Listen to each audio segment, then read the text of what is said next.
Contrairement à ce que vous pouvez penser, surtout depuis les films du MCU avec le Spider-Land, Peter Parker n'est pas, ou plutôt, n'est plus le jeune super-héros naïf qu'on pense tous. Le Spider-Man lycéen, en comics, c'est fini depuis les années 70. Depuis, il allait à l'université, a été diplômé, et il a même été marié pendant un temps. Et c'est pas parce que Mephisto a effacé tout ça que ça l'a rajeuni. Il a continué de prendre de l'âge et en expérience, et actuellement, je dirais qu'il doit avoir entre près de 28 ou 30 ans. Et il est loin d'être aussi stupide et naïf qu'on pourrait le croire. Bon, ok, pour le côté naïf, si on prend celui du MCU, je veux bien vous l'accorder. Genre, vraiment, comment il a pu faire confiance en genre 2 jours à Mysterio? Il a trop cru que des mecs comme Iron Man s'est tombé du ciel. Alors qu'en comics, il est certes blagueur comme un gosse, mais il est loin d'être aussi teubé. Au contraire, il est même parfois bien trop protecteur, voire même limite parano, dès que ça concerne MJ, Tante May, ou encore pire, le sujet bien compliqué des clones. Ah, vraiment, ça le met dans tous ses états. Et puis au-delà de cette naïveté qui n'existe plus en comics, faut pas oublier que le Peter, c'est un putain de génie. Et ça, on le voit même dans les films. Bon, ok, pour le Spider Maguire, on le voit pas spécialement, même s'il plaît bien des scientifiques de génie comme Norman Osborn ou le docteur en physique nucléaire Otto Octavius. Mais du côté du Spider Garfield et du Spider Holland, on a quelques preuves, vu que les deux fabriquent eux-mêmes leurs toiles et même les améliorent si besoin. Mais tous les trois ont créé leur propre tenue, comme celui des jeux Insomniac,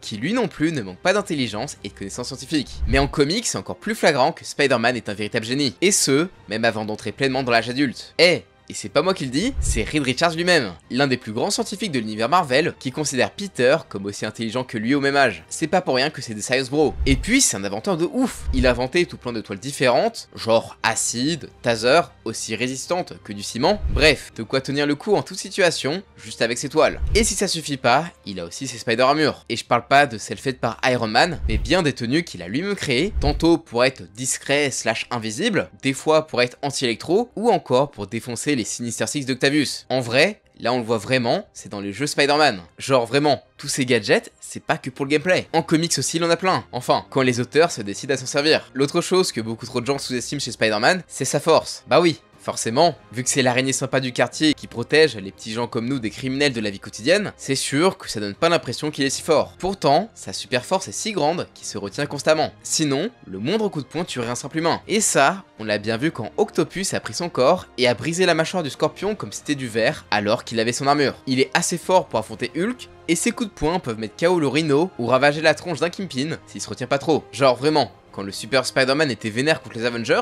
il fallait Thor et Hulk pour le retenir. Et même eux ont ressenti sa résistance. Vu ses prouesses de force, quand il veut sauver des gens d'un building ou d'un jet en perdition, le Book serait une vraie menace s'il n'avait aucune responsabilité pour un trop grand pouvoir. D'ailleurs, qu'est-ce qui se passe quand ces deux grands héros se croisent ?